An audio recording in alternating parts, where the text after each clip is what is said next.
우리 함께 앞뒤 좌우 바라보시면서 이렇게 축복했으면 좋겠습니다. 예수님 때문에 행복합니다.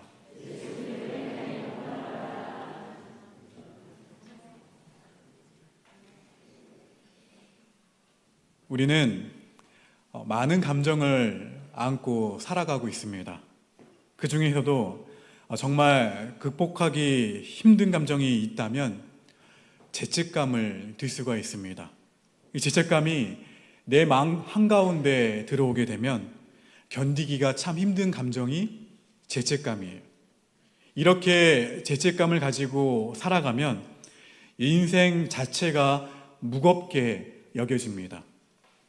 또 우리가 힘들어하는 감정이 하나 더 있는데요. 그것은 상실감입니다.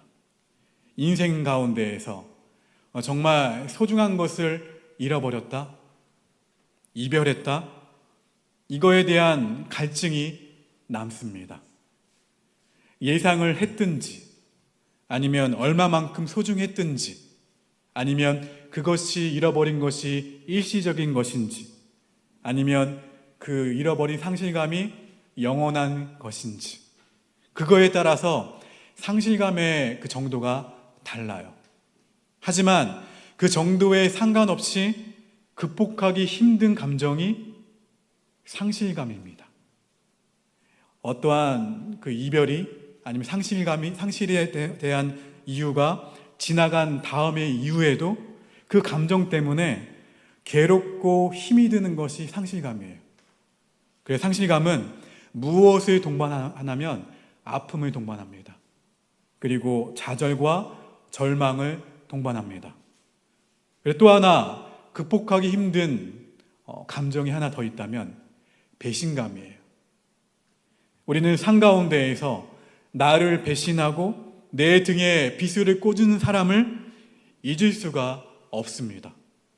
얼굴을 보고 악수는 하지만 마음은 이미 저 멀리 가 있어요. 그런데 그 사람이 계속 내 마음 가운데 떠오르면서 나를 괴롭게 합니다. 이 마음으로 살아간다면 참 힘든 삶이에요. 이러한 배신감은 두려움과 더불어서 분노와 외로움을 함께 동반하곤 합니다. 설교 서두에 언급한 이 세 가지 감정, 이 감정을 복합적으로 가지고 광야길을 가는 사람이 있었어요. 누구일까요? 바로 오늘 말씀에 등장하는 다윗이에요. 다윗은 소중한 것을 다 잃어버렸습니다.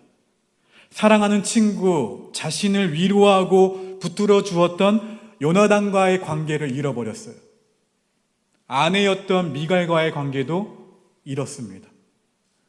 자신을 지지하고 자신을 사랑하고 자신을 인정해 주었던 이스라엘 백성들과의 관계도 잃어버렸어요. 그리고 마지막 남은 자존심까지도 잃어버렸습니다. 그 모든 것을 잃고 상실감으로 살아가고 있는 사람이 바로 다윗이었어요. 또 다윗에게는 죄책감이 있었습니다. 노비라는 그 성에 대한 죄책감이에요. 자신을 도와준 아히멜렉, 세마포 에봇을 입은 제사장 85명, 그 성에 거하는 백성들과 그 성에 있었던 가축들 모두 누구로 인해서 죽었나요? 다윗으로 인해서 죽었어요. 아히멜렉의 아들 아비아달만 살아서 다윗에게 달려왔어요. 그 아비아달을 볼 때마다 자꾸 다윗의 마음에 죄책감이 듭니다. 다윗에게 그일라는 생명과 같은 곳이었는데 그일라를 쳐서 이기면 그 성에 머물면 되겠다 생각하고 이제는 더 이상 도망가지 않아도 되겠다 생각했는데 어떤 사람이 사울 왕에게 밀고 합니다. 다윗이 여기 있다고 밀고 하면서 사울 왕이 쳐들어와요. 그 소식을 듣고 그일라 성을 서둘러 다윗은 떠나게 됩니다. 그리고 다윗의 마음 가운데 지울 수 없는 것이 배신감이었어요. 오합지졸 400명, 빚지고 원통하고 억울한 사람들을 모아서 블레셋과 싸워서 하나님의 은혜로 승리하고 재산과 생명을 다 구해 주었더니 그 중에 누군가가 또 쪼르르 달려가서 사울 왕에게 밀고 합니다. 광야를 갈 때마다 은혜를 베풀었던 지역의 사람들이 사울 왕에게 다윗이 가는 행로를 다 고자질해요. 더 이상 숨을 곳이 다윗에게는 없어집니다. 게다가 다윗에게 계속해서 가까이 다가오는 사울 왕은 너무 부담스럽고 힘이 드는 존재였어요. 날마다 사울 왕을 피해서 쫓겨다니던 다윗의 마음은 어떠했을까요? 굉장한 불안과 무서운 두려움이 있었을 거예요. 다윗이 겪은 가장 심한 어려움은 광야입니다. 광야는 숨을 곳도 먹을 것도 없는 곳이 광야예요.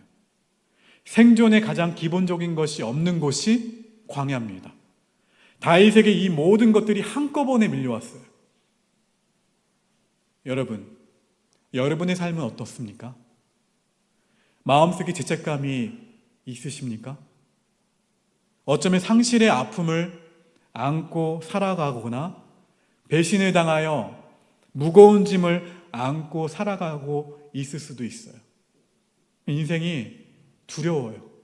두렵고 사람은요, 무서워요. 사람이 무섭고 앞으로의 삶에 대한 아무런 희망이 없어지게 됩니다. 다윗이 그랬다고요. 그런데 문제는 다윗을 따라오는 사람들이었어요. 다윗 옆에 있던 사람들이에요. 원통한 일, 억울한 일, 빚진 일을 만나는 동안 그 사람들은 얼마나 수많은 좌절을 경험했을까요? 다윗은 그들을 격려해야만 했어요. 그들을 이끌어야 됐어요. 그들을 돌봐야만 했습니다. 그들을 격려하면서 광야길을 가야만 했어요. 하지만 다윗도 돌봄과 격려가 필요했어요.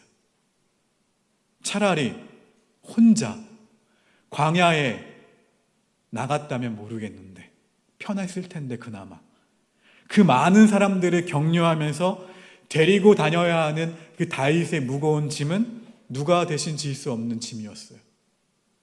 다윗을 위로하고 무너진 그 마음을 일으켜줄 사람은 다윗에게 아무도 없었습니다. 그런데 이때 하나님은 다윗을 버리지 않으셨어요. 하나님은 저와 여러분도 우리 모두도 버리지 않으십니다. 할렐루야. 하나님은 놀랍게도 이때 다윗의 친구였던 요나단을 다윗에게 보내세요. 본문 16절부터 18절까지의 말씀을 화면을 보고 함께 읽겠습니다. 시작.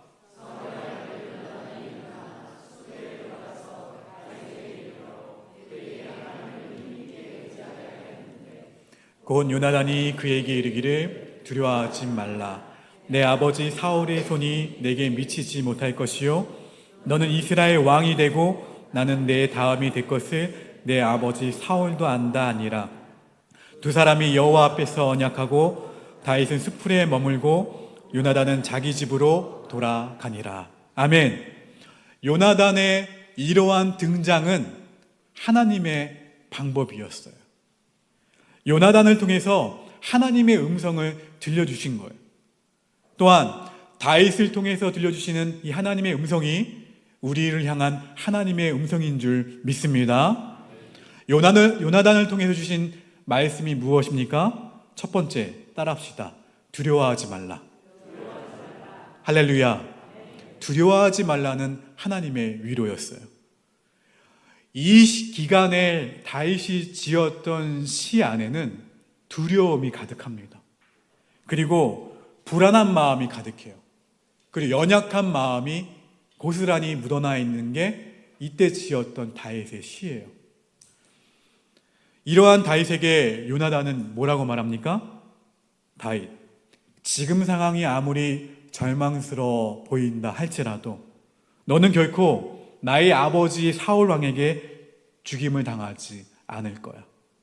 절망과 어려움과 힘든 일만 바라보지 말고 지금 너를 지키시고 너를 붙드시고 너를 인도하시는 하나님을 바라보렴. 하나님은 너에게 언약하신 그대로 너를 분명히 지키실 거야. 여러분, 두려움은 우리를 어떻게 만듭니까? 얼어붙게 만들어요. 하나님이 나에게 행하신 그 놀라운 일들을 기억들을 다 사라져버리게 하는 것이 두려움이에요. 문제만 크게 보이게 해요. 문제만. 그 문제가 나를 지배하게 만들어버리게 합니다. 여지를 준다는 거예요. 그런데 그 두려움을 넘어서 하나님을 바라보는 믿음의 시선을 가지라고 지금 격려하고 있는 거예요. 현실을 바라보는 시선이 아니라 믿음의 눈으로 누구를 바라보라는 거예요? 하나님을 바라보라는 거예요. 요나단이 그렇게 다윗에게 격려하고 있는 거예요. 여러분, 두려움은요, 외로움을 동반해요. 그리고 우리를 그 자리에서 주저앉게 만들어버립니다. 좌절하게 만든다는 거예요. 그때 이렇게 좌절 가운데, 두려움 가운데 있을 때 하나님이 우리에게 주시는 말씀이 있었어요. 이사야 41장 10절 말씀이죠. 함께 읽어봅니다. 시작. 두려워하지 말라. 내가 너와 함께함이라. 놀라지 말라. 나는 내 하나님이 됨이라. 내가 너를 굳세게 하리라. 참으로 너를 도와주리라. 참으로 나의 의로운 오른손으로 너를 붙들리라.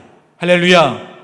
바로 이 하나님의 약속이 우리에게 주시는 하나님의 말씀인 줄 믿습니다. 여전히 삶의 문제로 두렵고 무섭고 죄책감과 상실감과 배신감으로 얼룩진 마음으로 삶을 살아갈 용기가 없는 우리에게 하나님이 우리에게 주시는 약속의 말씀이에요. 그 하나님을 언제나 바라보게 되기를 주의 이름으로 축원합니다. 여호수아는 두려움 가운데 자신의 연약함을 보았어요. 자신과 함께한 이스라엘 백성이 전혀 도움이 되지 않는다는 사실도 보았어요. 그리고 해야 할 일은 얼마나 많았나요? 너무나 많았어요. 해야 할 일도 바라봤습니다. 그 현실이 두려워서 장막 밖을 나가지 못했을 때 하나님이 찾아오셔서 이렇게 말씀하셨죠. 작년 표어죠. 성도여 강하고 담대하라. 그 주제 말씀이 담겨있는 말씀 다시 한번 읽어봅니다. 여호수아 1장 9절의 말씀입니다. 시작. 내가 내게 명령한 것이 아니냐. 강하고 담대하라. 두려워하지 말며 놀라지 말라. 내가 어디로 가든지 내 하나님 여호와가 너와 함께 하느니라.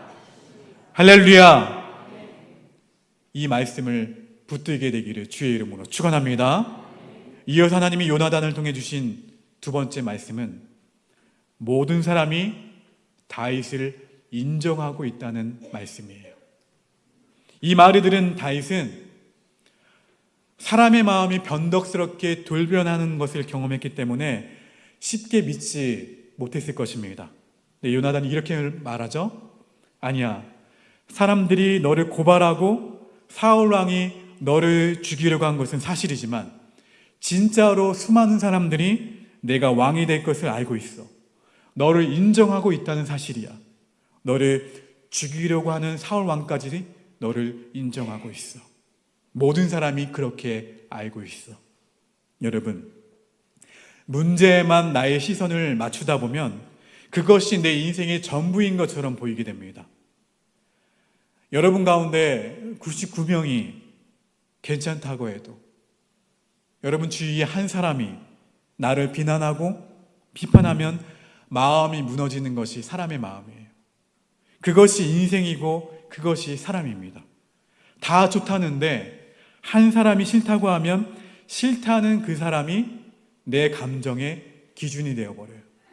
하지만 그렇지 않다는 거예요. 우리 인생은 구겨질 때도 있고 밟혀서 찢어질 때도 있어요. 그러나 여러분 기억하십시오. 하나님이 저와 여러분의 가치를 취소하지 않는 한 우리는 하나님의 형상대로 아름답게 지음받은 그 가치 그대로 소중한 존재인 것을 기억하시기를 바랍니다. 하나도 변함이 없다는 거예요. 내가 느끼는 감정과 나의 상황과 상관없이 하나님은 나를 붙드시면서 이렇게 말씀하세요. 너는 내게 소중하단다. 그것을 보게 하신다는 거예요. 옆 사람도 소중한 거예요. 그래서요. 옆 사람에게 고백합시다. 당신은 소중합니다. 왜 소중한지 아시겠죠? 하나님의 형상대로 아름답게 지음받은 존재이기 때문에. 여러분, 우리가 어려운 가운데 있다 할지라도 상실감과 여러 죄책감과 여러 가지 감정 가운데 소용돌이를 잊히는 감정 가운데 있다 할지라도 하나님은 저와 여러분에게 뭐라 말씀하시냐면 너는 내게 소중한 존재다. 성령이 그렇게 말씀하시고 우리를 도우십니다. 무엇을 기도할지도 몰라 주저앉아 있는 나를 위해서 늘 깨어서 늘 중보해 주시는 분이 성령님이세요. 그래 하나님은 절대 우리를 포기하지 않으세요. 결국 세상은 문제투성이가 문제가 아니라 나를 지켜주시고 나를 붙들어 주시는 하나님의 따스한 손길로 가득 차 있다는 사실을 믿으시기를 주의 이름으로 축원합니다. 마지막으로 하나님은 요나단을 통해 다윗에게 하나님의 언약을 상기시켜 주십니다. 하나님이 다윗을 이스라엘의 왕으로 삼으실 것이라는 확신을 다시 주신 거예요. 죽음의 위협 앞에 쫓기는 도망자 신세로 챙겨야 될 사람만 넘쳐나는 그러한 두려운 상황 가운데에서 하나님의 약속을 일깨워 주신 거예요. 하나님이 약속하신 것을 반드시 이루기 위해 우리에게 보여주신 것도 있습니다. 무엇입니까? 우리가 연약한 인생을 살아갈 때에도 하나님이 기뻐하시지 않는 삶을 살아갈 때에도 심지어 하나님을 대적하고 하나님을 향해 삿대질하며 공격할 때에도 하나님은 여전히 나를 사랑하신다는 거예요. 우리가 예수님을 믿겠다는 마음이 없어 여전히 죄를 짓고 있을 때에도 하나님은 우리를 사랑하셔서 하나님의 아들을 십자가에 못 박으셨어요. 아브라함과 이삭과 야곱과 그 믿음의 조상에게 약속하셨던 그 약속 때문에 그렇게 하신 거예요. 하나님의 약속은 절대로 변하지 않습니다. 저의 삶을 돌아볼 때에도 하나님은 약속하신 것을 반드시 이루시는 분임을 고백할 수밖에 없어요. 여러분에게도 동일하게 하나님의 그 약속을 붙들고 함께 하심을 믿으시기를 주의 이름으로 축원합니다. 오늘 본문에서 하나님은 어디를 배경으로 지금 말씀하고 계세요? 광야를 배경으로 말씀하고 계세요. 광야를 배경으로 어떠한 감정이 소용돌이 치고 있습니까? 죄책감이, 그리고 상실감이, 그리고 배신감에 휩싸여 있는 다윗에게 요나단을 통해 하나님의 말씀을 전하세요. 여러분, 하나님의 일하시는 방식에는 반드시 무엇이 있냐면 위로하심이 있어요. 사울 왕이 오늘 본문에 한 26절인가 27절을 보게 되면 다윗을 어떻게 합니까? 다윗에게 가까이 왔어요. 이제 다윗의 목숨이 사면 초갑니다. 다윗을 포위하죠. 그런데 그 순간에 오늘 본문을 보면 누가 쳐들어옵니까? 이스라엘에게 블레셋이 쳐들어와요. 사울 왕이 다윗을 죽일 기회였는데 얼마나 그 상황이 다급했으면 그 포위를 풀어버리고 사울 왕이 떠나요. 이것은 누가 보아도 하나님이 하셨다. 할렐루야. 우리가 예수님을 믿겠다는 마음이 없어 우리가 이렇게밖에 인정할 수밖에 없는, 아니 그렇게 인정하도록 하나님이 만드신 거예요. 우리는 조금만 지나면 내가 했다고 하죠. 내가 했다고 고백합니다. 아니 그 속성이 저와 여러분 마음 가운데 있어요. 그래서 하나님은 우리가 꼼짝 못하는 증거를 만드세요.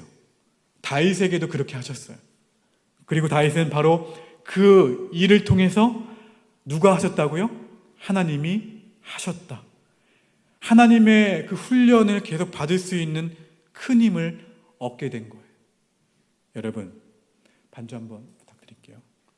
여러분, 하나님은 다윗을 인도하신 것처럼 우리 인생도 인도하심을 믿으시기를 주의 이름으로 축원합니다. 지금 혹시 다윗처럼 무거운 감정을 가지고 예배에 참석한 분들이 계십니까? 광야를 지나고 계신 분들이 계십니까? 다윗에게 요나단이 나타난 것처럼 주의 성령이 여러분과 늘 함께 하셔서 다시 하나님의 약속을 붙들고 믿음으로 살아가게 되기를 주의 이름으로 축원합니다. 십자가 복음을 붙들고 주님을 바라보면서 살아갈 수 있는 그러한 사순절이 되기를 주님의 이름으로 축원합니다. 우리 함께 이 마음을 담아서 함께 고백하는 찬양 부르겠습니다. 우리 두 손을 가슴에 얹겠습니다.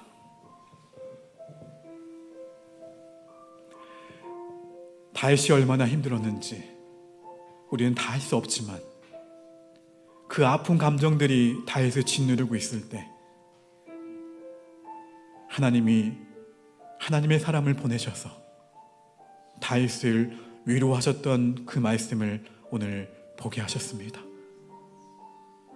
우리 삶을 살아가면서 내가 느끼는 감정과 내게 주어지는 많은 어려움 앞에서 주님을 바라보지 못하고 주님을 붙들지 못하고 주님 앞에 나아가지 못했던 나의 지난 날들을 회개하며 여전히 나와 동행하시는 주님을 바라보게 하여 주시옵소서. 나와 함께 하시며 동행하시는 주님을 바라보게 하여 주시옵소서. 다윗이 절체절명의 그 순간에 주님이 사건을 만드셔서 다윗에게 피할 기회를 주셨던 것처럼 우리의 삶 또한 하나님께서 찬찬하게 따뜻하게 그리고 세밀하게 인도해 가신다는 사실을 잊지 않고 오늘 사랑하는 믿음의 교우들이 세상 가운데 파송되어집니다. 주님, 이 상 가운데에서도 십자가 복음을 붙들고 넉넉히 승리하도록 역사하여 주시옵소서.